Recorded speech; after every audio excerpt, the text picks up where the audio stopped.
શરૂ થાય છે બૃહદારણ્યક ઉપનિષદના ત્રીજા અધ્યાયનો અષ્ટમ બ્રાહ્મણ આઠમું બ્રાહ્મણ.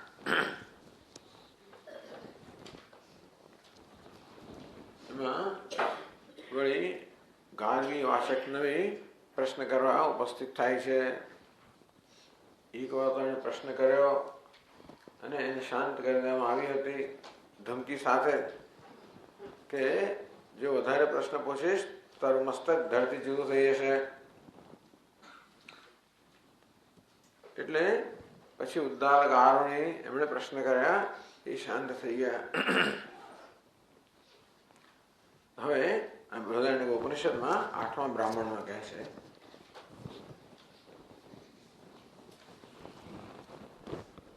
અથ વાચક નવી ઉવાચ બ્રાહ્મણા ભગવन्तઃ હંતહમ ઇમં દ્વૌ પ્રશ્નૌ પ્રક્ષ્યામિ તૌ ચેત મે વક્ષ્યતે ન જાતો યુષ્માકં ઇમં કશ્ચિદ બ્રહ્મોદ્યમ જેતા ઇતિ પૃચ્છગાર્ગે ઇતિ. વાચક નવી વાચ.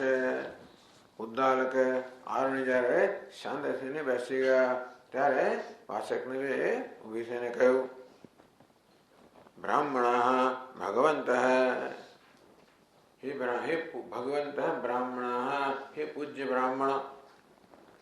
સભામાં રહેલા બ્રાહ્મણ સંબોધીને કહે છે, હંત અહમિમં દ્વૌ પ્રશ્નો પ્રક્ષ્યામિ. હવે હું આ યાજ્ઞવલ્ક્યને બે પ્રશ્નો પૂછવાની છું.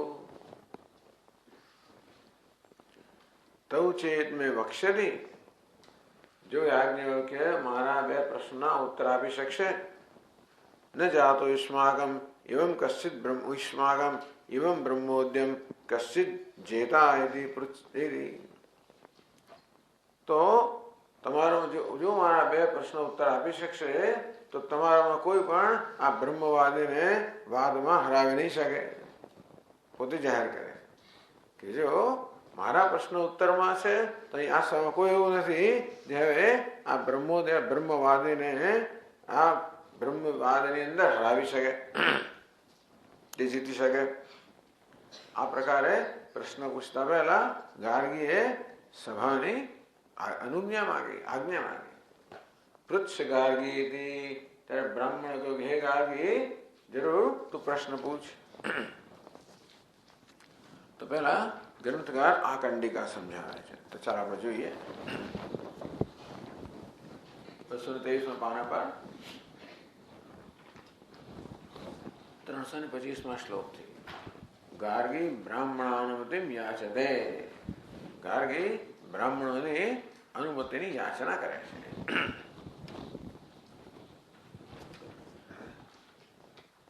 ટીકાકાર કહે છે આત્મયાથાત્મ વેદકસ્ય અષ્ટમ બ્રાહ્મણસ્ય અર્થમ ત્રિયુન શ્લોક શતેન ઉપબ્રહ્મયન તત્ર પ્રથમ કંડિકાયાः અર્થમ અભિનયતિ ગાર્ગી ચતુર્ભિः.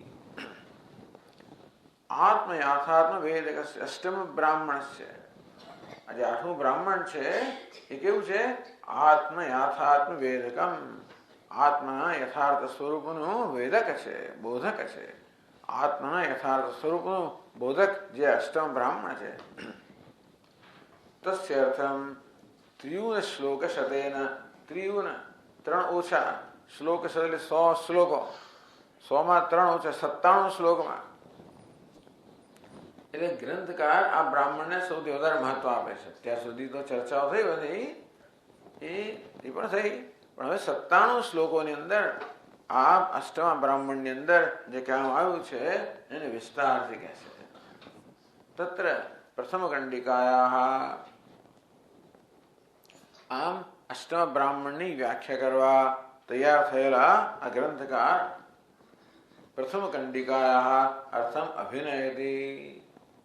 આઠમા બ્રાહ્મણની પ્રથમ કંડિકા હમણાં જ આપણે વાંચી, એનો અર્થ છે એ અભિનયતિ.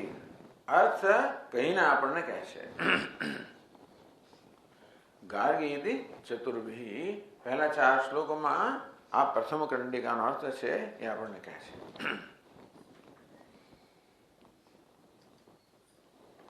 તો 325 શ્લોક.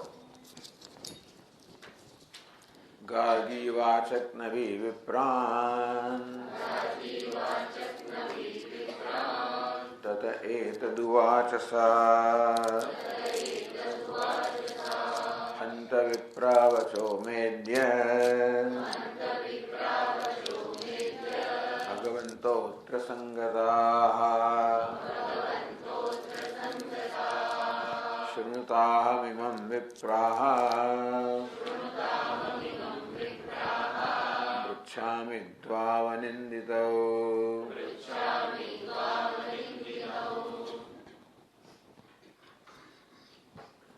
તતઃ ત્યાર પછી ઉદ્દાલક ઉપરમાનંતરમ.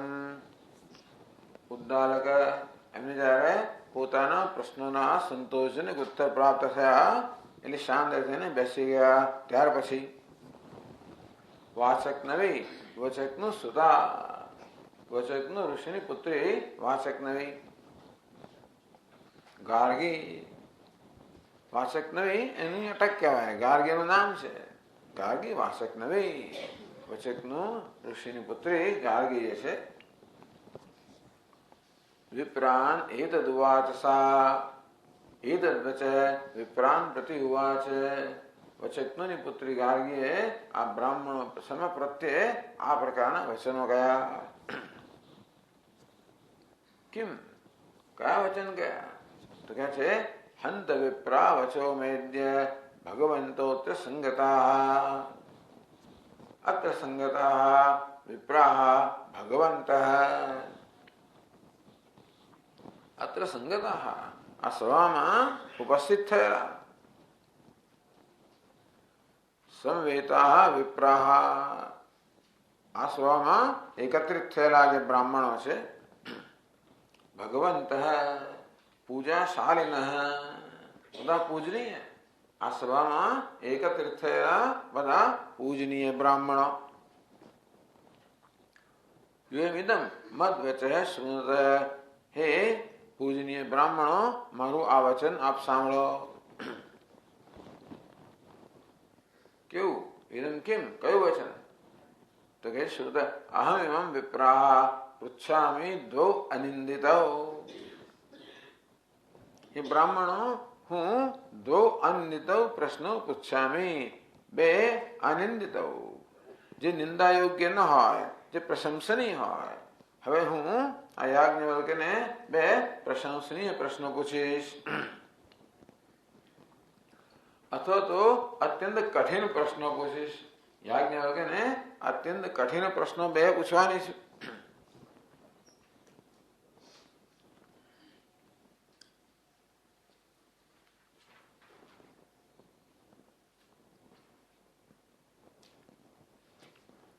તો શું? તો આગળ કહે છે, તો ચેદ વક્ષ્યતે વિપ્રોયમ યાજ્ઞવલ્ક્યો મહાશયઃ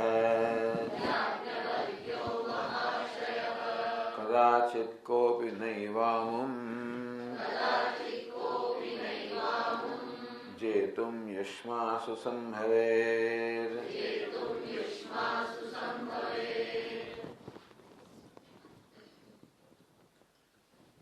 તો ચેત અયમ મહાશય યાજ્ઞવલ્ક્ય વિપ્રઃ વક્ષ્યતિ ચેદ.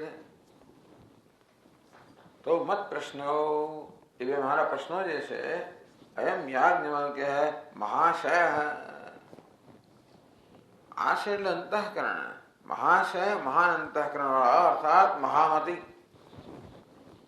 યાજ્ઞવલ્ક્ય જે મહામતી છે, વક્ષ્યતિ ચેદ, મારા અત્યંત કઠિન પ્રશ્નોના બે પ્રશ્નના ઉત્તર આ મહામતી અત્યંત બુદ્ધિશાળી યાજ્ઞવલ્ક્ય મારા પ્રશ્નના જો ઉત્તર આપી શકશે. કદાચિત કોપી નૈવામં જેતુમ યુષ્માસુ સંભવેર. તરી તો પછી અમમ જેતુમ યુષ્માકમ અન્યતઃ તન્યતમઃ કોપી પ્રજાપતિ સદૃશોપી ન ક્ષમો ભવેરિતિ. એ બ્રાહ્મણો આટલું જાણી લો કે જો મારા બે અત્યંત કઠિન પ્રશ્નના ઉત્તર આ સભામાં આ યજ્ઞ આપી શકશે તો યુષ્માકમ અન્યતમઃ, તમારામાંથી કોઈ પણ એવો નથી જે વાદમાં આ યાજ્ઞવલ્ક્યને જીતી શકે. પ્રજાપતિ સદૃશોપી, અરે પ્રજાપતિ સમાન કોઈ આવે ને તો પણ યાજ્ઞવલ્ક્યને વાદમાં જીતી નહીં શકે. જાણી લે. ન ક્ષમો ભવે, સમર્થ નહીં બને. કીદૃશમ બ્રહ્મોદ્યમ બ્રહ્મ વક્તારમ. બ્રહ્મનો વાદ કરનાર, બ્રહ્મનું વચન કહેનાર, અર્થાત બ્રહ્મ જે છે એનું નિરૂપણ કરનાર, બ્રહ્મ વિશે વાદ કરનાર જે યાજ્ઞવલ્ક્ય છે. તો બીજા શ્લોકમાં કહે છે, બ્રહ્મોદ્યમ બ્રાહ્મણમ કોપી ખદ્યો તેષુ યથા રવિમ અનુજાનન્તુ મામ તસ્માદ સર્વ એવ દ્વિજોત્તમાઃ શાપાદ ભીતા તદા ગાર્ગી બ્રાહ્મણાનુમતિં મુહુઃ.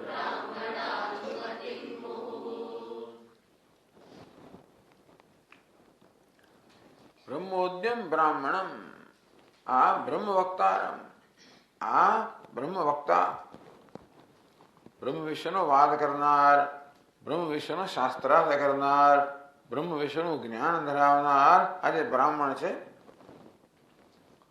કોપી યુષ્માસુ જેતુમ ન સંભવેત. તો આપણામાં કોઈ પણ હોય, ગમે તો બુદ્ધિશાળી હોય, ગમે તો તેજસ્વી આપણામાં હોય, अरे प्रजापति समान को तेजस्वी केम ना હોય એ પણ આ બ્રાહ્મણને વાદમાં જીતી નહીં શકે. દૃષ્ટાંત આપે ખદ્યોતેષુ યથારવિમ. જે રીતે અનેક બધા આજ્ઞાઓના સમૂહમાં સૂર્ય હોય તો આજ્ઞાઓ ગમે તેટલો તેજસ્વી ભલે ના હોય તો પણ જેવી રીતે સૂર્યના પ્રકાશનો પરાજય ના કરી શકે તેવી રીતે આ યાજ્ઞાઓ કેવા છે? સૂર્ય સમાન છે. તમે બધા કેવા છો? આજ્ઞા સમાન છો. એ સૂર્ય સમાન પુરવાર થશે. મારા બે અત્યંત કઠિન પ્રશ્ન ઉત્તર આપશે તો સૂર્ય સમાન પુરવાર થશે તો આજ્ઞાની સભામાં કોઈ પણ સૂર્યને પ્રકાશમાં જીતી નહીં શકે. તેથી કહે છે અનુજાનંતુ મામ તસ્માત સર્વ એવ દ્વિજોત્તમાઃ. સર્વે એવ દ્વિજોત્તમાઃ. આપ દ્વિજોત્તમો, આપ શ્રેષ્ઠ બ્રાહ્મણ છો. અનુજાનંતુ મામ, તેથી આપ મને અનુજ્ઞા આપો, અનુમતિ આપો, આપ મને રજા આપો. શેના માટે? આ બે પ્રશ્ન પૂછવાની. ગાર્ગીએ વળી સભામાં ઉભી થઈને આ બ્રાહ્મણોની અનુમતિ કેમ માંગવી પડે? તો એ શાપાદ ભીતા તદા ગાર્ગી બ્રાહ્મણાનુમતિ મુહુ. શાપાદ ભીતા, શાપથી ભયભીત થયેલી ગાર્ગી. તો શાપની સંભાવના છે. યાજ્ઞવલ્ક્યનો શાપ ને એમણે તો શાપ નથી આપ્યો, પણ હવે ગાર્ગીનો વારો નથી. ગાર્ગીનો વારો આવી ગયો. ગાર્ગીએ પ્રશ્ન પૂછ્યો, એનો વારો આવી ગયો. હવે પોતે ફરી પ્રશ્ન પૂછવા માંગે છે. ઊભી થઈને તમે એમને પ્રશ્ન પૂછો અને કોઈ બીજાનો પ્રશ્ન પૂછવાનો વારો આવ્યો. આ સભામાં પ્રત્યેક વ્યક્તિ એક એક પ્રશ્ન પૂછી શકે. તેથી હવે પછી બીજા કોઈનો વારો હોય, બીજો કોઈ પ્રશ્ન પૂછવા માંગતો હોય અને તમે ઉભા થઈને વચ્ચે બોલો તો પેલો ગુસ્સે થઈ જાય તો શાપ આપી દે તમને. શાપાદ ભીતા એટલે કોઈ બ્રાહ્મણના શાપથી ભયભીત થયેલી ગાર્ગીએ બધા બ્રાહ્મણોની અનુમતિ માંગી. હે બ્રાહ્મણો, મને પ્રશ્ન પૂછવાની અનુમતિ આપો. એટલે શાપનો કોઈ સવાલ રહે નહીં. પછીના શ્લોકમાં કહે છે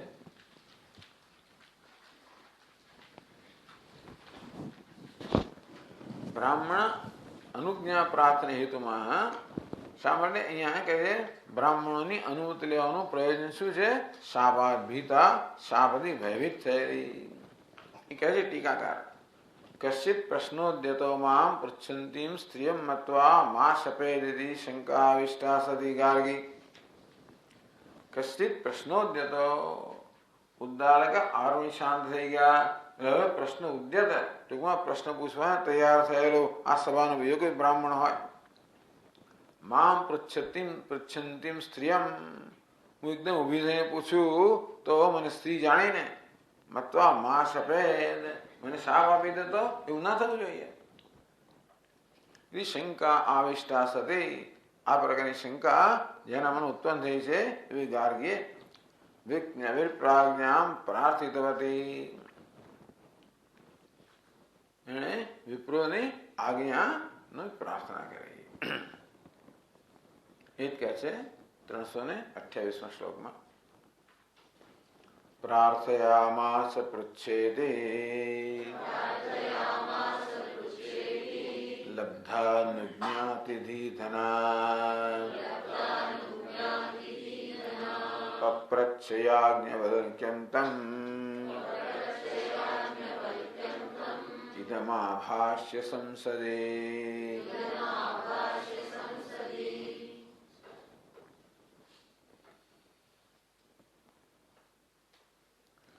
વિપ્રાજ્ઞામ પ્રાર્થિવતી યતઃ ધીધના, અતિ ધીધના. ધી એટલે બુદ્ધિ, ધન બુદ્ધિરૂપી ધન ધરાવનારી. અતિ ધીધના, બુદ્ધિરૂપી અતિશય ધન ધરાવનારી ગાર્ગી છે. અતિશય ધીધના, ધીશાલિની, કારણ કે અત્યંત બુદ્ધિમતી છે માટે એના પ્રકારે અનુજ્ઞા માંગી. એ જાણે છે જો એને બુદ્ધિ ન વાપરે તો શક્ય છે કે વચ્ચે બોલી પડી હોત તો કોઈક એના શાપનો ભોગ બની શકે હોત. અને માટે એણે આ પ્રકાર અનુમતિની પ્રાર્થના કરી. પૃચ્છેતી બ્રાહ્મણ કહ્યું, પૃચ્છ ગાર્ગે, હે ગાર્ગે ભાઈ જરૂર તું પ્રશ્ન પૂછ.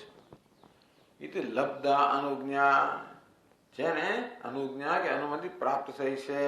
અતિ ધીધના અત્યંત બુદ્ધિમતી જે ગાર્ગી છે. પપ્રચ્છ યાજ્ઞવલ્ક્યમ તમ ઇદમ આભાષ્ય સંસદી, ત્યારે સંસદી આ સંસદમાં, આ આપણી જેમ સંસદ એટલે મીટિંગ, સંસદ એટલે બધા એકત્રિત થયા હોય જ્યાં સભા, સંસદ એટલે સભા. તો આ સભામાં યાજ્ઞવલ્ક્યમ ઇદમ આભાષ્ય, ગાર્ગે યાજ્ઞવલ્ક્યને આ પ્રકારે પ્રશ્ન પૂછ્યો.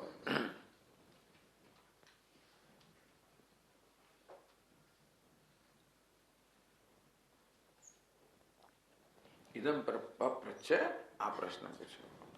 આ છે તો પહેલી કંડિકા જે હમણાં આપણે વાંચી 4 શ્લોકમાં એ કંડિકાનો અર્થ સમજાવ્યો. હવે આપણે બીજી કંડિકા વાંચીએ.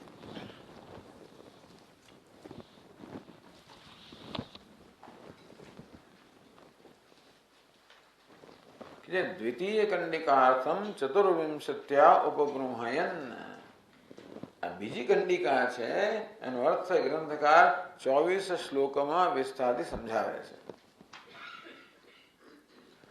સમયોર વિવાદ હિત ન્યાયમ અનુરુદ્ધ્ય. નિયમ શું છે? સમયો વિવાદ, જે બે સમાન હોય એની વચ્ચે જ વિવાદ થવો જોઈએ. એ જમાનામાં એ યુગની અંદર ધર્મ યુદ્ધનો આ પ્રકારનો નિયમ હતો કે યુદ્ધ તો બંને સમોવડીયા સાથે થવું જોઈએ. તમારી પાસે અસ્ત્ર શસ્ત્ર હોય અને બીજા પાસે ન હોય તો ના ચાલે. નિશસ્ત્ર પ્રહાર ના કરી શકાય. કોઈ 2 જણ લડતા હોય તો વચ્ચે તમારી પ્રહાર ન કરી શકાય. અને જે સેનાપતિ હોય બીજા સેનાપતિ સાથે લડે, પાયદા સાથે લડે. આમ જે સમોવડીય હોય એમની વચ્ચે યુદ્ધ થવું જોઈએ, તો વિવાદ પણ એમની વચ્ચે થવો જોઈએ. ન્યાય અનુરુદ્ધ્ય, આ પ્રકાર નિયમ છે, એને અનુસરીને સર્વજ્ઞેન યાજ્ઞવલ્ક્યેન સ્વસ્ય વાદ યોગ્યતા. તો વાદનો પ્રારંભ કરતા પહેલા આ ગાર્ગી જે છે એ પોતાની વાદ યોગ્યતા કે યાજ્ઞવલ્ક્ય જેવા સર્વજ્ઞ બધું જ જાણનારા જે મહામુનિ છે એની સાથે વાદ કરવાની મારી યોગ્યતા છે એ પહેલા સિદ્ધ કરવા માંગે છે કે હું વાદ કરવા યોગ્ય છે. યા ગાર્ગી અહમ પદ પ્રયોગેણ સૂચિતા તામ અભિનયતી.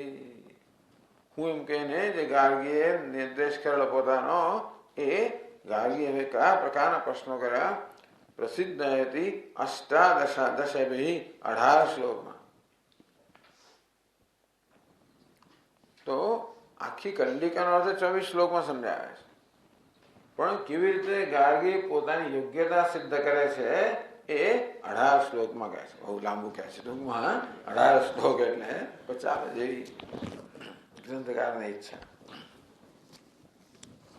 તો એ ઉપનિષદમાં કહે છે, સાહોવાચ અહમ વૈત્વા યાજ્ઞવલ્ક્ય યથા કાશ્યો વા વૈદેહો વા ઉગ્રપુત્ર ઉજ્યમ ધનુઃ અધિજ્યમ કૃત્વા દ્વૌ બાણવन्तौ સપત્નાતિવ્યાધિનૌ હસ્તે કૃત્વા ઉपोत्तिष्ठेत् एवमेव अहन्त्वा द्वाभ्यां प्रश्नाभ्यां उपोदस्थां तव मे ब्रूहि इति पृच्छ गार्गीति. साह उवाच, ये बोली गार्गी बोली, याज्ञवल्क्य हे याज्ञवल्क्य, यथा काश्यो वा वैदेहो वा उग्रपुत्र જે રીતે કાશીમાં જન્મેલો કે વિદેહમાં રહેનારો ઉગ્રપુત્ર, વીર વંશ, ઉગ્રનો પુત્ર, વીરનો પુત્ર, કાશી નરેશનો પુત્ર હોય એટલે કાશીનો રાજકુમાર હોય કે પછી વિદેહનો રાજકુમાર હોય. ઉજ્જમ ધનુ અધિજ્યમ કૃત્વા, તો ધનુષ્ય જેની પણસ કાઢી નાખવામાં આવી છે એ ધનુષ્યની અધિજ્યમ કૃત્વા, એ પણસ ચડાવીને તૈયાર થઈ યુદ્ધ માટે. યુદ્ધ માટે તૈયાર થવું હોય તો પહેલા શું કરવું પડે? એવું નથી કે તમે બાણ પર પણસ ચડાવેલી જ રાખો, એવું નથી આવતું. થોડી કાઢી નાખેલી, જે યુદ્ધ ન કરવાનું ત્યારે, યુદ્ધ તૈયારી હોય ત્યારે બાણ પર પણસ ચઢાવો. તો જેવી રીતે કોઈ કાશ્ય કે વૈદેહ હોય, કાશીનો કુમાર હોય કે વિદેહનો કોઈ યુવાન અત્યંત ઉગ્રનો પુત્ર હોય એવો વીર, એ પોતાના બાણ પર પણસ ચઢાવીને આ પ્રકારે પડકાર આપે. સપત્નાદિ વ્યાધિનૌ દ્વૌ બાણવંતૌ, સપત્ન એટલે શત્રુ, આદિ વ્યાધિનૌ શત્રુને અત્યંત પીડા આપનારા બે બાણોને હસ્તે કૃત્વા, પોતાના હાથમાં લઈને ઉપોત્તિષ્ઠેત, બાજુમાં આવીને ઉભો રહે, સામે આવીને ઉભો રહે, તમારે નજીક આવીને ઉભો રહે. એમાં અહમ ત્વા દ્વાભ્યામ પ્રશ્નાભ્યામ ઉપોદસ્થામ, એ યાદ ન કે જેવી રીતે કોઈ અત્યંત વીર રાજકુમાર પોતાના બાણ પર પણસ ચડાવીને સમક્ષ આવીને ઉભો રહે, તેવી રીતે હે યાજ્ઞવલ્ક્ય કે હું પણ તમારી સમક્ષ આવીને ઊભી છું. દ્વાભ્યામ પ્રશ્નાભ્યામ ઉપોદસ્થામ, તેવી રીતે બે પ્રશ્ન રૂપી માળા લઈને તમારી સામે ઊભી છું, ઉપસ્થિત છું. અહમ ત્વા દ્વાભ્યામ પ્રશ્નાભ્યામ ઉપોદસ્થામ તો મેં બ્રૂહીતિ, યાજ્ઞવલ્ક્ય એ બે પ્રશ્નો છે એના તમે જવાબ આપો. પૃચ્છ ગાર્ગી, ગાર્ગી હે યાજ્ઞવલ્ક્ય, હે ગાર્ગી તું પ્રશ્ન કર. આમાં પ્રશ્ન કરતા આપણે કેવી રીતે પોતાની પ્રશ્ન યોગ્યતા બતાવી કે કેવી રીતે કોઈ સુરવીર રાજકુમાર બાણ પર ધનુષ પર પણસ ચડાવીને બે બાણ લઈને શત્રુઓને અત્યંત પીડા આપનારા બે બાણ લઈને સમક્ષ ઉભો હોય તેવી હું છું, હું કોઈ સામાન્ય નથી. આમ પોતે કેવી છે એ આ દ્વારા એને પ્રગટ કર્યું. એટલે ગ્રંથકાર કહે છે કે આ શબ્દ દ્વારા એને યાજ્ઞવલ્ક્ય જે સર્વજ્ઞ છે એની સાથે વાદ કરવાની પોતાની યોગ્યતા જાહેર કરી, સ્વયં જાહેર કરી. તો એ વસ્તુ અહીંયા આગળ 18 શ્લોકોમાં કહે છે. 18 શ્લોકોમાં ગાર્ગી પોતાની યોગ્યતા જાહેર કરે છે. 329 શ્લોકમાં કહે છે પ્રસિદ્ધા સર્વલોકેષુ ગાર્ગી વાચક નવીહ્યહમ પ્રાયો બુદ્ધ્યાધિકા લોકે પુરુષેભ્યો વિયોષિતઃ.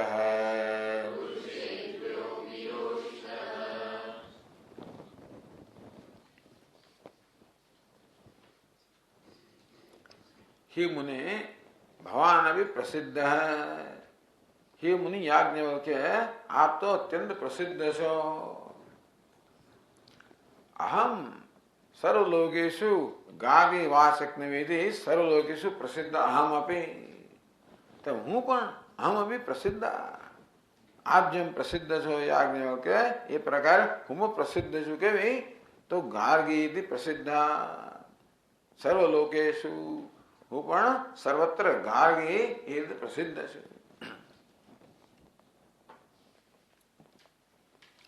यदि भगवान बुद्ध्यादिक तत्व मई अपनी संभाव्यते. हे याज्ञवल्क्य આપ આપની બુદ્ધિની તેજસ્વીતા માટે પ્રસિદ્ધ છો, તો જાણજો કે હું પણ એ પ્રકારે જ છું. હું કે ઉતરેવી નથી. મયી અભી તત્સંભાવ્યતે, તો તે વસ્તુ મારામાં સંભાવિત છે એ પોતે જણાવે છે. બેસ હવે તું શું વળી પ્રશ્ન પૂછવાનો તો કહી દે મારા. પણ એને એવી તક આપતી નથી. એની પહેલા જ પોતાની યોગ્યતા, પોતાની પણ તેજસ્વીતા અહીંયા આગળ પોતાના શબ્દોમાં પ્રગટ કરે છે. કે છે પ્રાયો બુદ્ધ્યાધિકા લોકે પુરુષેભ્યો યોષિત. સામાન્ય લોકે આવો અનુભવ છે, અમારું એ પ્રકારનું નિરીક્ષણ છે કે દુનિયાની અંદર પુરુષ અપેક્ષા બુદ્ધ્યા આધિક્યમ યોષિતામ પ્રસિદ્ધમ, કે સ્ત્રીઓ સામાન્ય રીતે પુરુષો કરતા વધુ અધિક બુદ્ધિશાળી હોય છે એવું આમે પણ જાણીતું છે. કે જાણીતું છે, ગાર્ગી કહે છે કે સામાન્ય રીતે સ્ત્રીઓ પુરુષો કરતા અધિક બુદ્ધિશાળી હોય છે. એ તો પ્રસિદ્ધમ બુદ્ધિશ્ચાસામ ચતુર્ગુણા ઇતિ પ્રસિદ્ધ. 4 ગણી બુદ્ધિ હોય છે આમાં. સ્ત્રીઓમાં પુરુષો કરતા 4 ગણી બુદ્ધિ હોય છે એ પ્રસિદ્ધ છે. એટલે તો તમે પુરુષ છો, હું સ્ત્રી છું, અને તે પણ એમને માનું કે હું કે ઉતરતી છું. સ્ત્રીની બુદ્ધિ પુરુષ કરતા ચડિયાતી હોય છે એ સર્વત્ર જાણીતો છે. બીજી બધી વસ્તુ મારી સ્ત્રીઓ જાણીતો હોય છે, એનું શું તે આગળ કહે છે. સાહસેન ચ ધૈર્યેણ રાગતઃ ક્રોધતોપિ ચ તાસાં માં પ્રથમાં વિદ્ધિ સરસ્વત્યા સમાં ધિયા.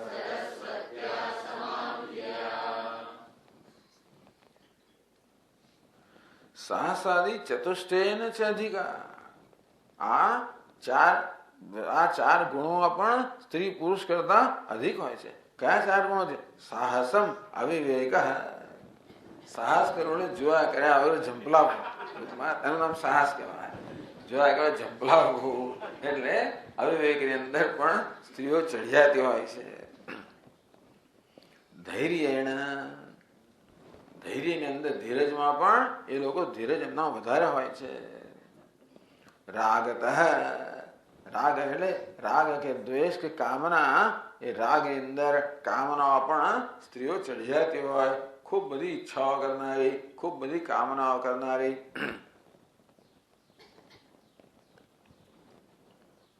ક્રોધ તો બી છે. જે કામ હોય ત્યાં ક્રોધ તો હોવાનો હોય, રાગ હોય ત્યાં દ્વેષ હોવાનો હોય.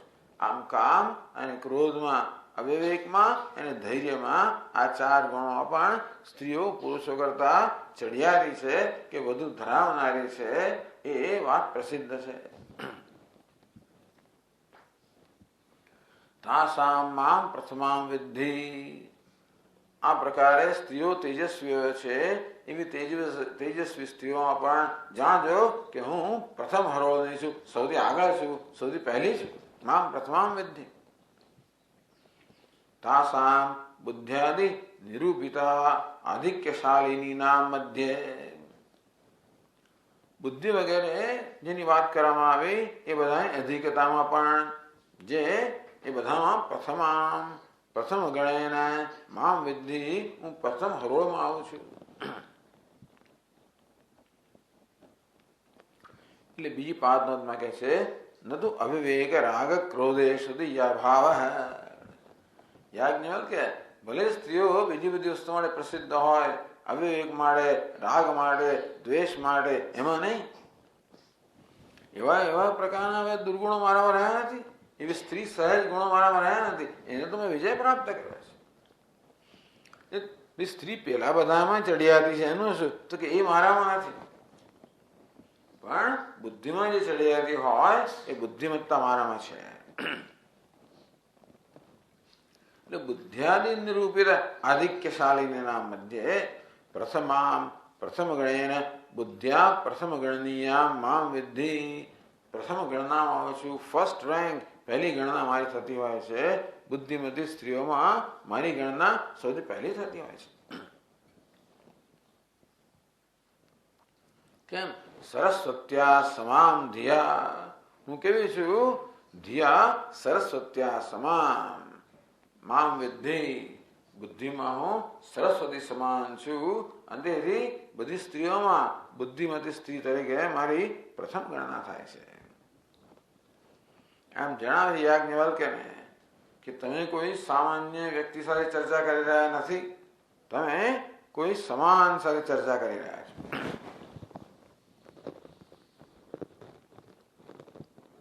નનુ કોસૌ તો બુદ્ધિ યા તો આધિક્યમ અભિમન્યસે.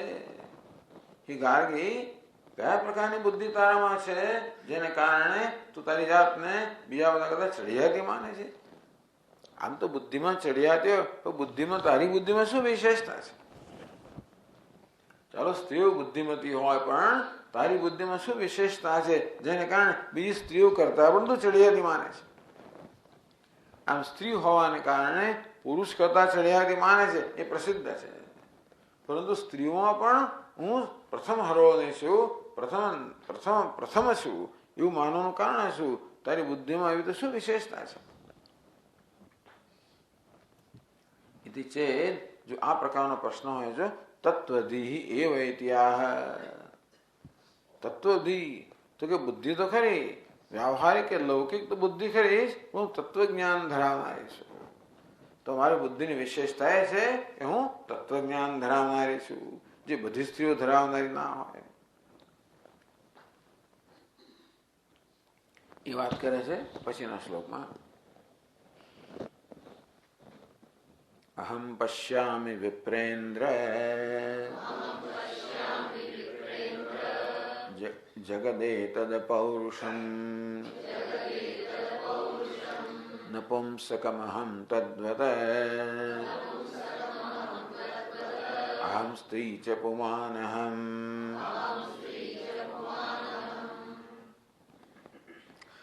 હે વિપ્રેન્દ્ર, હે વિપ્રોમાં શ્રેષ્ઠ, હે બ્રાહ્મણ શ્રેષ્ઠ યાજ્ઞવલ્ક્ય, અહમ એત જગત અપૌરુષમ પશ્યામિ. હું જોઉં છું કે આ જગત જે મારા સિવાયનું જગત કેવું છે? અપૌરુષમ, પુરુષેણ પુરુષસ્ય ભાવેન કર્મણા વા હીનમ પશ્યામિ. હું જોઉં છું દુનિયાની અંદર કે પુરુષને ઉપાધિઓ ધરાવનાર છે બધા. પુરુષ હોય કે સ્ત્રી હોય, જે કોઈ પ્રકારની ઉપાધિ ધરાવનારા હોય, હું જોઉં છું કે એમાં કોઈમાં પુરુષત્વ નથી, પૌરુષ નથી. પૌરુષમ એટલે પુરુષસ્ય ભાવેન પુરુષસ્ય કર્મણા વાહીનમ. પુરુષ પ્રકારનો ભાવ ધરાવનારું હોય, કે પ્રકારનું કર્મ કરનારું હોય, એવું કોઈ પુરુષને હું જોતી નથી. એટલે કે પૌરુષ ધરાવનાર કોઈ વ્યક્તિને હું જોતી નથી. એવું શું? કિમ તત્ પૌરુષમિતિ ચેત. તો ભાઈ પૌરુષ કોને કહે છે? કે આખી દુનિયા પૌરુષહીન છે. એ પૌરુષ કહેશે ને તો પૌરુષ કહે છે. સર્વાત્મા દર્શનમેવૈતિ. જીવનમાં ખરું પૌરુષ કયું છે? સર્વાત્મ ભાવ દર્શનમ. સર્વાત્મા જે સર્વનો આત્મા છે, પરમાત્મા તે જ હું છું. હું સર્વનો આત્મા છું એ પ્રકારનું દર્શન છે. એ જ સાચા અર્થમાં પુરુષત્વ છે. કે છે નપુંસકમ અહમ તદ્વત અહમ સ્ત્રી છે પુમાન અહમ. હું સર્વાત્મા છું, હું જ્યાં સર્વ છું. નપુંસક પણ હું છું, તે જ રીતે સ્ત્રી પણ હું છું, પુરુષ પણ હું છું. આ પુરુષ કેવું છે? તો કે ઉપાધિની દ્રષ્ટિએ. ઉપાધિની દ્રષ્ટિએ નપુંસક કહેવાય, પુરુષ કહેવાય, સ્ત્રી કહેવાય, એ સર્વ હું છું. કે છે નપુંસકાદિ ભેદ ભિન્નમ સર્વમ જગત અહમ એવેતિ બાદ સામાન્યકરણ્ય જ્ઞાનમેવ પૌરુષમિતિ. અને કે બાદ સામાન્યકરણ્ય સ્થાણુરયમ પુરુષ. આ ચોર છે ને એ તો ઝાડનું ઠૂંઠું છે. આ ચોર ઝાડનું ઠૂંઠું કેવી રીતે હોય? ચોરમાંથી બાદ કરવાનો. ચોરમાંથી ચોરપણાનો બાદ કરો તો બાકી જે રે ઠૂંઠું છે. બાદ સામાનાધિકરણ્ય. તો ચોર ને ઠૂંઠું આ બંનેને એક જ અધિકરણ મૂકવામાં આવે ને. આ ચોર ઠૂંઠું છે એટલે ચોર છે. ઠૂંઠું ક્યાં છે? નહીં, ચોરનો બાદ કરો તો ત્યાં ઠૂંઠાનું દર્શન થશે. ઠૂંઠું ઝાડનું ઠૂંઠું. તેવી રીતે નપુંસક કહો, સ્ત્રી કહો, પુરુષ કહો, આ બધા જે આપણે કહીએ છીએ એ બધામાં બાદ કરો. શેનો બાદ કરો? મિથ્યા અંશનો બાદ કરો. એ બધાના વેશનો બાદ કરો. બાદ કરો એટલે એનો નાશ નહીં કરવાનો, માત્ર મિથ્યાત્વ જાણવાનો. એક તો આત્યંતિક, એક અત્યંત નાશ છે, વસ્તુને તોડી નાખવી. જેમ કે ઘડાને નાશ કરો એક વસ્તુ છે, પણ ઘડાનો બાદ કરો બીજી વસ્તુ છે. આ ઘડો છે, એમાં ઘડાનો બાદ કરવો એટલે શું? ઘડાને માટી રૂપે જાણવો. ઘડો વાસ્તવમાં માટી જશે. પછી ઘડો હોય કે કોળિયું હોય કે સકોરું હોય કે પછી જે હોય તે માટલું હોય, એની શું બાદ સામાનાધિકરણ. માટલું ઘડો માટી છે. જયારે આપણે કહીએ આ ઘડો માટી છે, તો ઘડો અને માટી બંનેને એક જ વિભક્તિમાં એક જ અધિકરણ મૂકવામાં આવ્યા. તો બે વસ્તુ એક હોય જ ના શકે. ઘડો અને માટી એક કેમ હોઈ શકે? તો કે હા, ઘડામાં જે મિથ્યા અંશ છે એનો બાદ કરો. જે નામ રૂપ અંશ છે, જે કેવો છે? પરિવર્તનશીલ અંશ છે, જે સ્વાભાવિક નથી આગંતુક અંશ છે, એનો બાદ કરો. એનું મિથ્યાત્વ બાદ, એનું મિથ્યાત્વ જાણો તો જોશો કે આ નામ રૂપમાં પણ માટી જે છે, માટી અન્ય કઈ જ નથી. તેવી રીતે જેને સ્ત્રી પુરુષ વગેરે કહેવામાં આવે છે એમાં બાદ કરો. બધું મિથ્યા અંશ છે. કયો મિથ્યા અંશ છે? ઉપાધિ રૂપી, વેશ રૂપી. જેમ પેલો અભિનેતા હોય, પછી રાજા પણ હોય, અને પ્રધાન પણ હોય, અને સાધુ પણ હોય, અને ભિખારી પણ હોય. એ અભિનેતા છે એવું કહીએ ત્યારે એ ભિખારી અભિનેતા છે. આ ખબર છે આ તો પેલો ફલાણા છે, સલમાન ખાન છે, બીજું નામ ચાલવા છે. એવું નામ શું કામ સવારમાં દેવું જોઈએ? પણ કઈ વાંધો નહીં.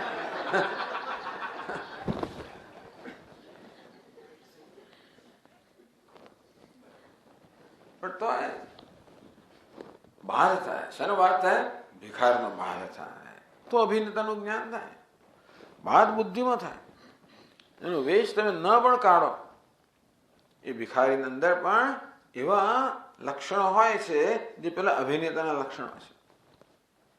ભિખારીએ ગમે તેટલો વેશ પહેર્યો છતાં પણ એની આંખો તો બદલી ના શકે, એનું નાક બદલી ના શકે, અને કાન બદલી ના શકે.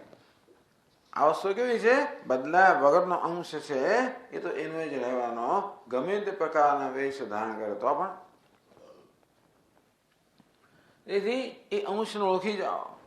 તેવી રીતે જેને ત્વમ સ્ત્રી, ત્વમ પુમાનસી, ત્વમ કુમાર ઉતવા કુમારી, ત્વમ જીર્ણો દંડેન મંચસી, ત્વમ જાતોસી વિશ્વતો મુખ. હે ભગવાન, આ સ્ત્રીના રૂપમાં તું જ છે, આ પુરુષના રૂપમાં તું જ છે, આ કુમાર, આ યુવાન, આ યુવતી, એ સ્વરૂપમાં તું જ છે. એટલે તું જ આ જે વૃદ્ધ છે, જે દંડ લઈને જઈ રહ્યો છે, એ વૃદ્ધ રૂપમાં તું જ છે, આ સ્વરૂપમાં તું જ છે. આવું જયારે કહેવામાં આવે ત્યારે બહારના વેશનો બાદ કરવામાં આવે છે. તો તત્વ કયું છે? અસ્તિ ભાતિ પ્રિયમ. સચ્ચિત આનંદ એ જ વાસ્તવિક તત્વ છે. બાકીનું જે નામ રૂપ છે કેવું છે? આગંતુક છે, મિથ્યા છે. આ રીતે ગાર્ગી કે છે નપુંસકમહમ સ્ત્રી છે, તદ્વહમ સ્ત્રી છે, પુમાનહમ. આ બધી ઉપાધિના નામ છે. પણ સર્વમાં જે તત્વ રહેતું હું જ છું, હું જ આ સ્વરૂપમાં રહેલો છું, એવું મારું દર્શન છે. અને આ પ્રકારના જ્ઞાનને જ ખરેખર પૌરુષ કહેવાય. હું જોઉં છું કે દુનિયામાં મોટે ભાગે બધા પૌરુષહીન મનુષ્યો છે. આ પ્રકારનું પૌરુષ ધરાવનારાને હું કોઈને જોતી નથી.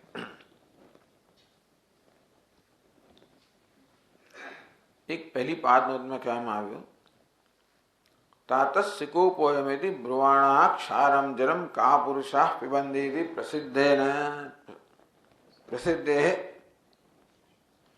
પ્રસિદ્ધિ છે. માણસ કોઈ પુરુષાર્થ કરવા માંગતો નથી, જે છે એનાથી ચલાવી લેવા માંગે છે. ગમે તેવું કષ્ટદાયક હોય તો પણ માણસ કશું કરે નહીં. જેમ આપણે વાર્તા આવતી હતી ને કે પેલા સરગવાનું રોજ ઝાડ કાપે જ નહીં, જે હોય તે ચલાવી લે. કારણ કે આમ પેલા બહુ ધનવાન કુટુંબ હતું, બધું ધન ચાલી ગયું.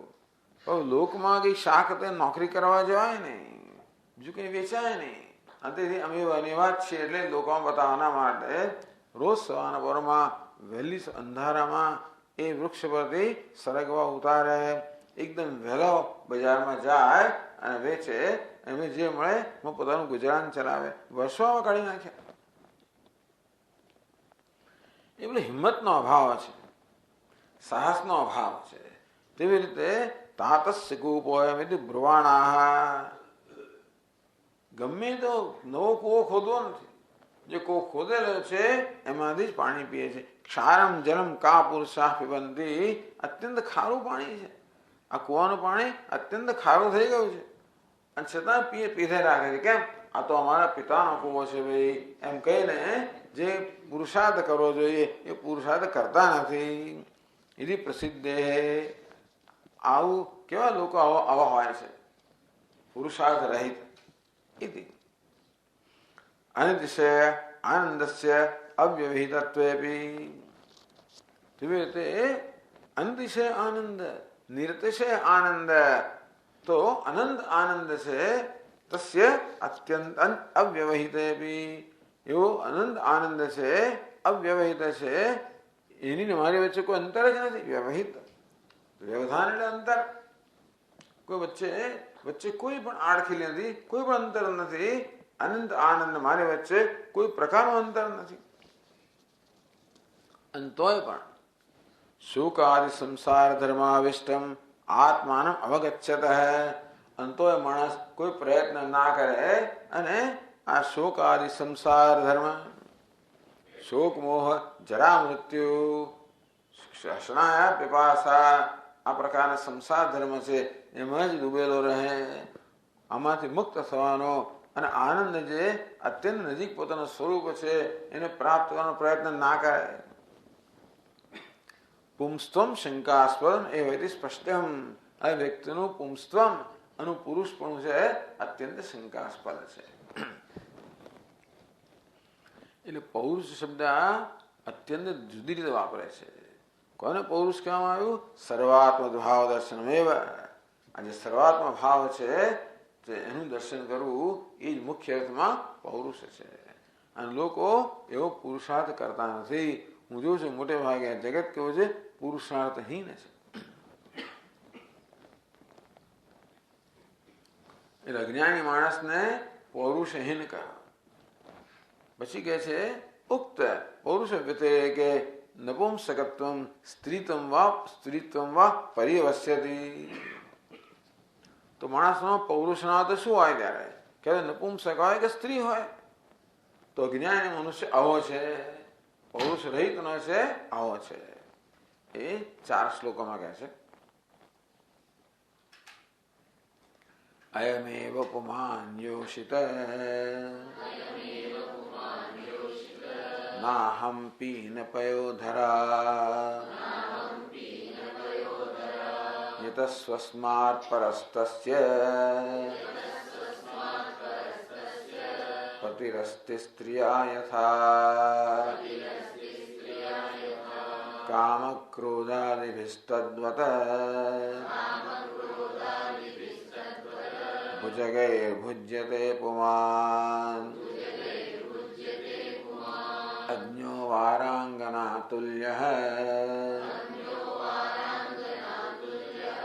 નાહમેવં કથંચન.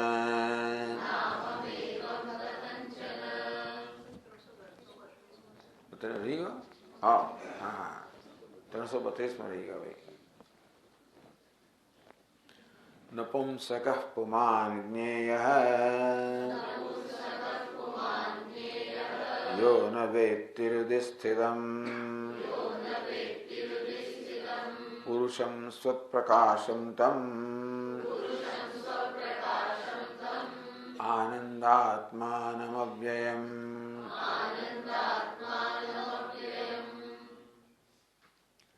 सह पुमान नपुंसक ज्ञेय है। आ भले पुरुष હોય પરંતુ એને ખરેખર નપુંસક જાણવો જોઈએ। કોણ? યો ન વેત્તિ હૃદય સ્થિતમ પુરુષમ સ્વપ્રકાશમ। यह हृदय स्थितम स्वप्रकाशम पुरुषम न वेत्ति। जे हृदय स्थितम પોતાના હૃદયમાં રહેલું સ્વપ્રકાશ પરમાત્માને જાણતો નથી। એ પરમાત્મા ધારો કે અંધારામાં હોય, પરમાત્મા કેવું હોય તો કે પ્રકાશમાં ન હોય, અંધારું હોય, એમાં કશી વસ્તુ પડેલી હોય, આપણે ન દેખાતી હોય તો સમજી શકાય કે એમાં આપણો વાંક નથી। પરંતુ દીવો ના દેખાય, જે પ્રકાશેલો છે એ પણ ના દેખાય, એકાએક વસ્તુ છે। તેમ પોતાના હૃદયમાં પ્રગટ થનાર જે અહમ અહમ જે છે પરમાત્મા છે એ સ્વપ્રકાશ છે। એને પ્રકાશિત કરવાની જરૂર નથી, એને કઈ દીવો લઈને શોધવાની જરૂર નથી, એ સ્વયં પ્રકાશમાન છે। તેથી એકદમ બહુ સ્પષ્ટ હોવો જોઈએ, સહજ હોવું જોઈએ। છતાં પણ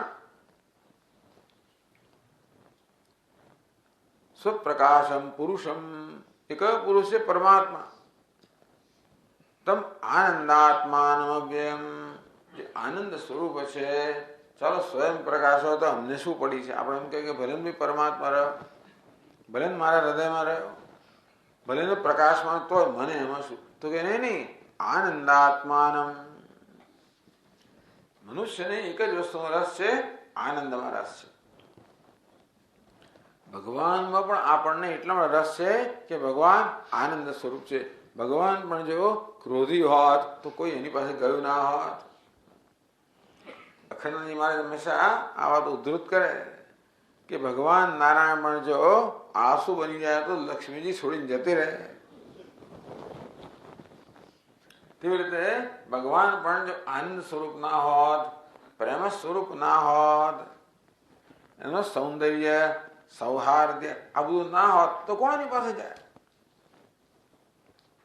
તો ભલે નજીકમાં નજીક હોય, ભલે સ્વપ્રકાશ હોય, પણ દુઃખ રૂપ હોય તો આપણને એની ચિંતા પડી નથી। તો કે નહીં, આનંદાત્માનમ અવ્યયમ, ભલે આનંદ પણ હોય પણ આવીને જેનો આનંદ હોય તો બહુ રસ ના પડે આપણને। ક્યારેક ક્યારેક એ પરમાત્મા આનંદ દેખાતો હોય તો રાહ જોઈને ઉભા રહેવું પડે પાછું આપણે। હમણાં આનંદનો ચમકારો થયો કે ભાઈ બીજો ચમકારો ક્યારે આવશે, રાહ જોઈને ઉભા રહો પાછા। તો કે નહીં, અવ્યયમ, ભગવાન કહે છે અવ્યય છે, અવિનાશી છે, આનંદ સ્વરૂપ છે, અવિનાશી છે, અવિનાશી આનંદ સ્વરૂપ છે, અનંત આનંદ સ્વરૂપ છે।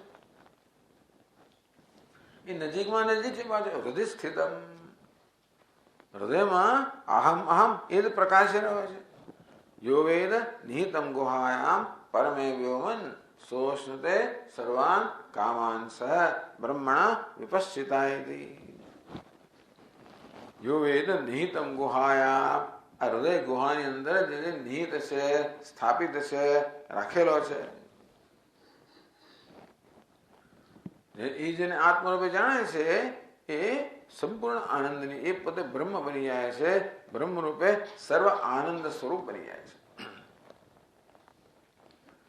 તમ આનંદાત્માનમવ્યયમ સ્વપ્રકાશમ પુરુષમ, અર્થાત જેને જાણવાથી જીવનનો પરમ પુરુષાર્થ સિદ્ધ થાય છે। મનુષ્ય જીવનમાં સતત જેની ઝંખના કરી રહ્યો છે અને જેને ઝંખીને જેને પ્રાપ્ત કરવા માટે સર્વ પ્રકારનો આ પરિશ્રમ કરી રહ્યો છે। આ બધા પરિશ્રમની પાછળ એક જ પ્રયોજન છે, અને તે સુખ મેળવવું, આનંદ મેળવવો, અવ્યય આનંદ મેળવવો, અક્ષીણ આનંદ મેળવવો, જે આવે અને ક્યારે ન જાય એ પ્રકારનો આનંદ મેળવવો। આત્યંતિક દુઃખ નિવૃત્તિ, નિર્દિશ આનંદ અવાપ્તિ, દુઃખની હંમેશ મળે નિવૃત્તિ અને અનંત આનંદની હંમેશ મળે પ્રાપ્તિ, આ જ પ્રત્યેક મનુષ્ય ઈચ્છી રહ્યો છે।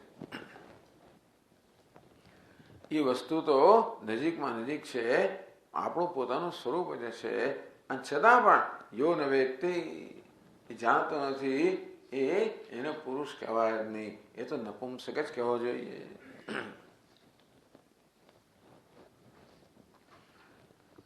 આત્મનોપી જ્ઞાને અશક્ય પૌરુષમ દુર્વચમ ઇત્યર્થ. આવો આત્મા જે સ્વપ્રકાશ છે, આનંદ સ્વરૂપ છે, નજીકમાં નજીક છે, અને છતાંય પણ જ્ઞાને અશક્ત છે, એવા આત્માનું જ્ઞાન પ્રાપ્ત કરવા પણ જે શક્તિ, એમાં શું શક્તિ હોય?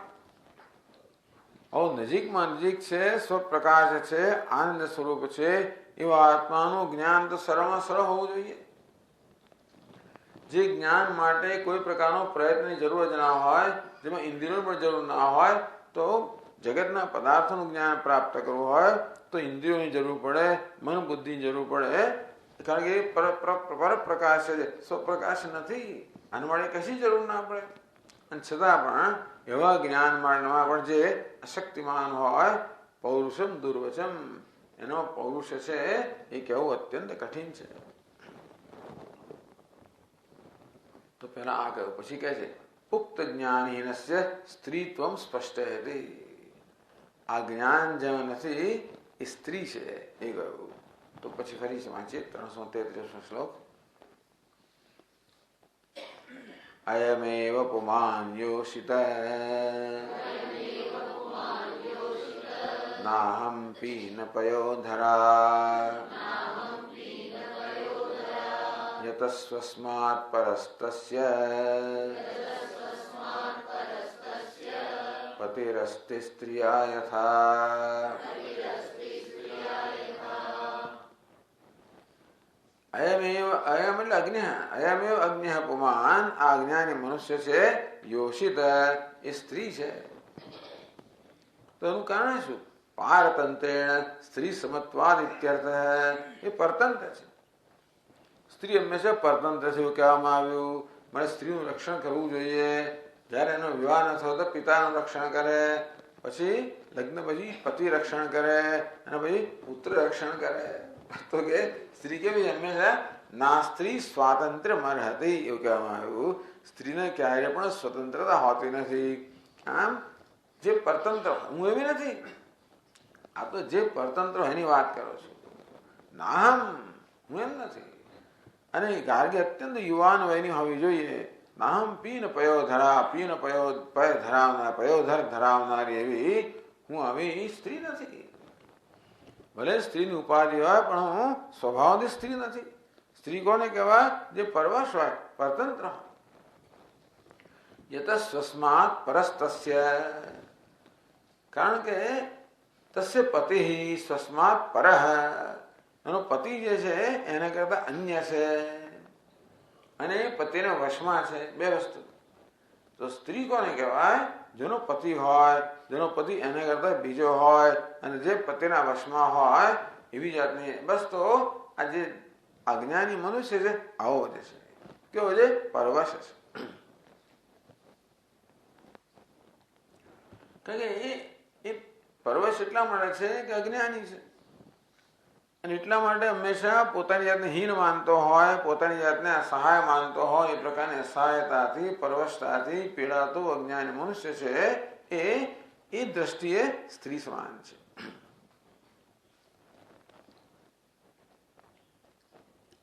નરી સ્ત્રી હોય તો એ વાંધો નહીં. સ્ત્રીત્વેપી વારંગના સમજ્ઞ, સ્ત્રી તો ખરો જ અજ્ઞાની મનુષ્ય, પણ વેશ્યા સમાન છે. એકવાર કહેવા બેઠા એટલે પછી કોઈ પ્રકારની મર્યાદામાં રહેતી જ નથી. એકવાર ચાલુ થઈ ગઈ ને ગાર્ગી, એટલે તમે જોજો.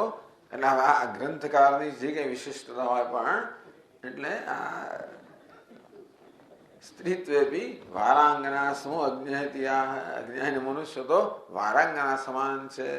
તો બીજા શ્લોકમાં કહે છે કામ ક્રોધાદિભિસ્તદ્વત ભુજગૈર્ભુજ્યતે પુમાન અજ્ઞો વારાંગના તુલ્યઃ નાહમેવ एवं कथंचन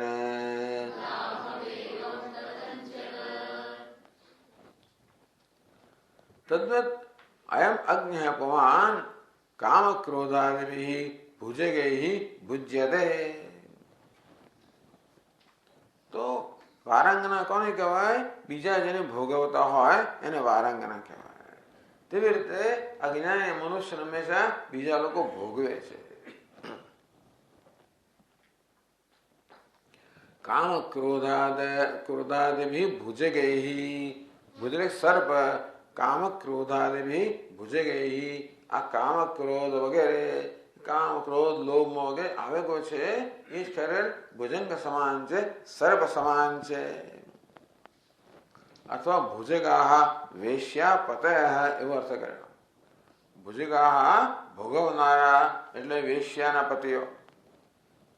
તે વારાંગના ભૂત અગ્નિ સંબુજ્યતે.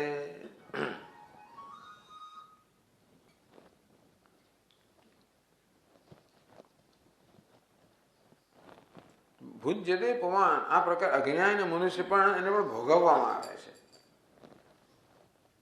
અગ્નિઓ વારાંગના તુલ્ય નાહમેવમ કથંચન. કારણ કે કામ ક્રોધ દ્વારા વશ થઈ જાય છે ને, તેથી કામ ક્રોધ વગેરે વશ કરીને એ જાણે કે ભોગવે છે. અને તેથી અજ્ઞાની મનુષ્ય તો વારાંગના સમાન છે. સ્વસ્વવૃત્તિ દશાયા આક્રમ્યતે ઇતિ આવત.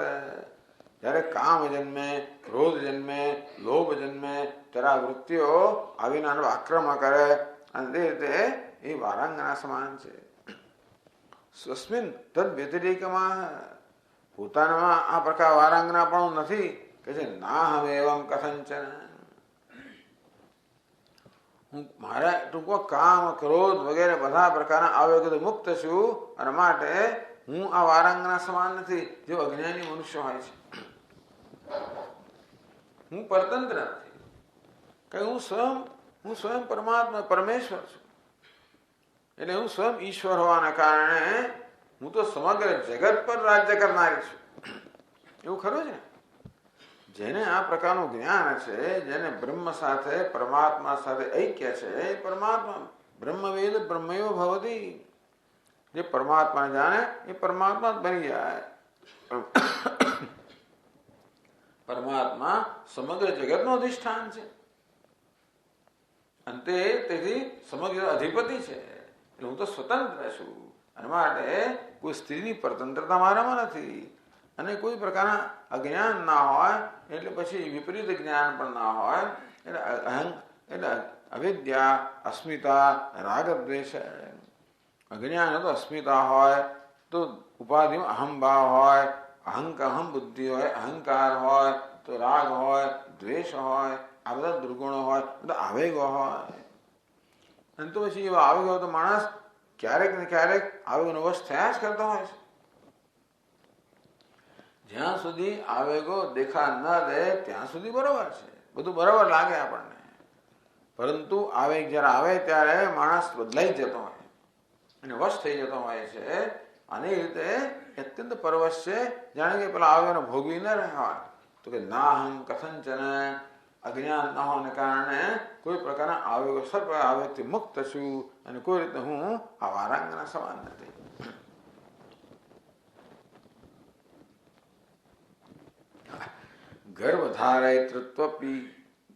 ગર્ભધારિતૃત્વમપી અગ્નિ સ્ત્રી સામ્યમ. સ્ત્રી બીજું શું હોય? ગર્ભ ધારણ કરે. અજ્ઞાની મનુષ્ય પણ ગર્ભ ધારણ કરે છે. એ રીતે પણ સ્ત્રીની સમાનતા ધરાવે છે અજ્ઞાની.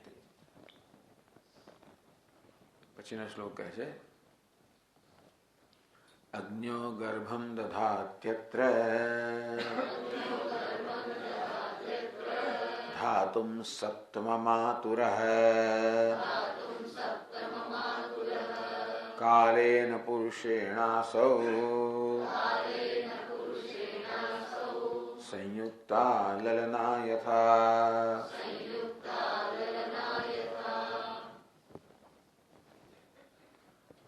તો પુરુષના વીર્ય સાથે સંયોગ થાય એટલે સ્ત્રી ગર્ભ ધારણ કરે. તેમ અજ્ઞાની મનુષ્ય પણ ગર્ભ ધારણ કરે છે. અગ્ન્યો ગર્ભમ દધાતે. કેવું છે? સપ્તમમ ધાતુમ આતુર સપ્તમમ ધાતુમ ગર્ભમ દધાતે. સપ્તમી રેતસ, ટૂંકમાં સાતમી ધાતુ જે કહેવાય છે એ છે વીર્ય કે રેતસ. એ પ્રકારનું વીર્ય આ અજ્ઞાની પુરુષ ધારણ કરે છે. કેવો છે? આતુર, કામાતુર. અજ્ઞાન હોય એટલે કામ ક્રોધ હોવાના. એટલે કામાતુર મનુષ્ય એ પ્રકારનું વીર્ય ધારણ કરતો હોય એ વીર્યને જ ગર્ભ કહેવામાં આવ્યું. પુરુષે હવાયમ આદિતો ગર્ભો ભવતી. આઈત્રેય ઉપનિષદ કહેવામાં આવ્યું કે પુરુષની અંદર આ પહેલો ગર્ભ છે. તો આઈત્રેય ઉપનિષદને સાંભળવું પડે. જે કાયાભરમાં આવે એ લોકો સાંભળ્યું હશે. ત્યાં આગળ આઈત્રેય ઉપનિષદનો અભ્યાસ કરવામાં આવ્યો તો પુરુષે હવાયમ આદિતો ગર્ભો ભવતી.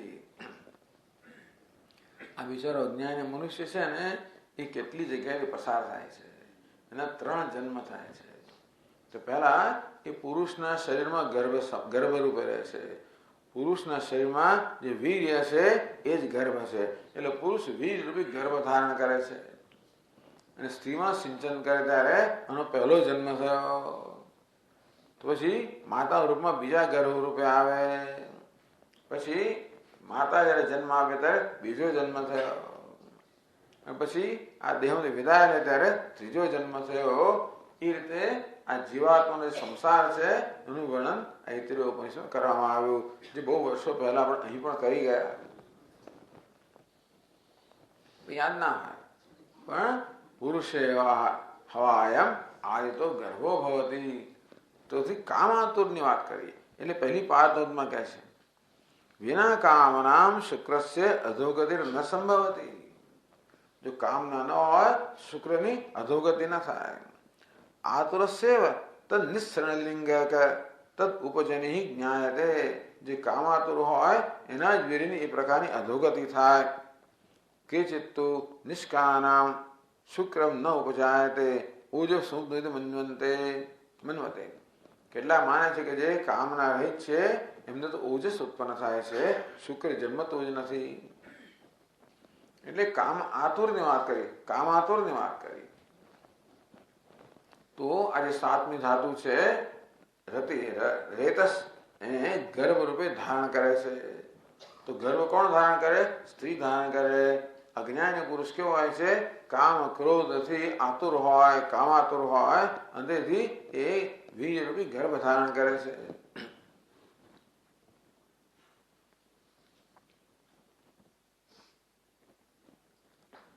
તદાત્મકમ ગર્ભમ કાળરૂપ પુરુષ સંયુક્તા સૌ અગ્નિ રૂપા સ્ત્રી. તો આ પુરુષ રૂપ સ્ત્રી પાછી તો એ કહે છે અહીંયા કાળરૂપ પુરુષ સંયુક્તા. આ કાળરૂપ પુરુષ છે એનાથી સંયુક્ત થઈને અસૌ યજ્ઞ રૂપા સ્ત્રી ચતુર્થાગ્નિભૂતા પંચાગ્નિ યોષાવત દધાતી. અને પછી સ્ત્રીના ગર્ભમાં આવે એ પંચાગ્નિ કહેવામાં આવ્યો, 4 અગ્નિ 5 અગ્નિ કહેવામાં આવ્યા. છંદોગ્યમાં બૃહદારણ્યકમાં આગળ કહેવામાં આવ્યું અસૌ લોક. આ સ્વર્ગ છે એ પ્રથમ અગ્નિ છે. તો અસૌ લોકો વાવ ગૌતમાગ્નિ. હે ગૌતમ, આ સૌ લોક છે, સ્વર્ગ લોક છે એ અગ્નિ છે. તસ્મિન દેવા શ્રદ્ધામ જુખવદી. તો દેવતાઓ અગ્નિમાં શ્રદ્ધાની આહુતિ આપે છે. સોમો રાજા ભવતી. એમાંથી આ સોમ જે છે એ ઉત્પન્ન થાય છે. પછી પર્જન્ય છે એ બીજો અગ્નિ છે. એમાં સોમ પહેલા અગ્નિમાંથી પહેલા હોમથી સોમ જન્મ્યો ને એની આહુતિ આ પર્જન્ય અગ્નિમાં આપે છે. એમાંથી વર્ષા એટલે કે વૃષ્ટિ જન્મે છે. ત્રીજો અગ્નિ પૃથ્વી છે. એમાં જે વૃષ્ટિ જન્મી એની આહુતિ આપે છે. એમાંથી અન્ન ઉત્પન્ન થાય છે. પુરુષ એ ચોથો અગ્નિ છે. આજે અન્ન જન્મ્યું એની આહુતિ પુરુષમાં આપવામાં આવે. એમાંથી રેતસ ઉત્પન્ન થાય છે. રેતસ જન્મ્યું સ્ત્રી જે છે એ 5મો અગ્નિ છે. રેતસની આહુતિ આપવામાં આવે એમાંથી ગર્ભ જન્મે છે. આ પ્રકારે અસૌ અગ્નિ રૂપા સ્ત્રી. આ પુરુષ છે અજ્ઞાન રૂપી પુરુષ, અજ્ઞાનને કારણે જે સ્ત્રી રૂપ છે, ચતુર્થાગ્નિભૂતા જે ચોથાગ્નિ રૂપ છે, એ પંચાગ્નિયો શાવત, પણ પાંચમો અગ્નિ જે છે જે ગર્ભ ધારણ કરે છે, એ જ રીતે આ પુરુષ પણ ગર્ભ ધારણ કરે છે, માટે એને સ્ત્રી કહેવામાં આવી. અત્રે સંસારે પુરુષે હવાયમ આયતો ગર્ભવતી ઇત્યાદિ અહિત્રેય શ્રુતે, એ પ્રકારની અહિત્રેય શ્રુતિ. ઇદર્થ પ્રપંચ પ્રથમે અધ્યાય ગત ઇતિ. આ બધાનો વિસ્તાર છે એ આ જ ગ્રંથના પહેલા અધ્યાયમાં કરવામાં આવ્યો એમ કે છે. હજી તો બહુ લાંબુ પ્રકરણ ચાલે છે, આવતીકાલે આપણે જોઈશું. ઓમ પૂર્ણમદ પૂર્ણમિદમ પૂર્ણાત પૂર્ણમુદચ્યતે પૂર્ણસ્ય પૂર્ણમાદાય પૂર્ણમેવાવશિષ્યતે. ઓમ શાંતિ શાંતિ શાંતિ. શંકરં શંકરાચાર્યં કેશવં બાદરાયણં સૂત્રભાષ્ય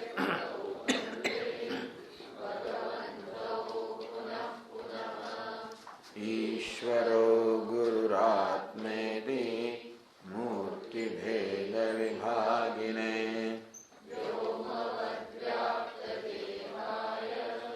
દક્ષિણામૂર્તયે નમઃ. ઓમ શાંતિ શાંતિ શાંતિ.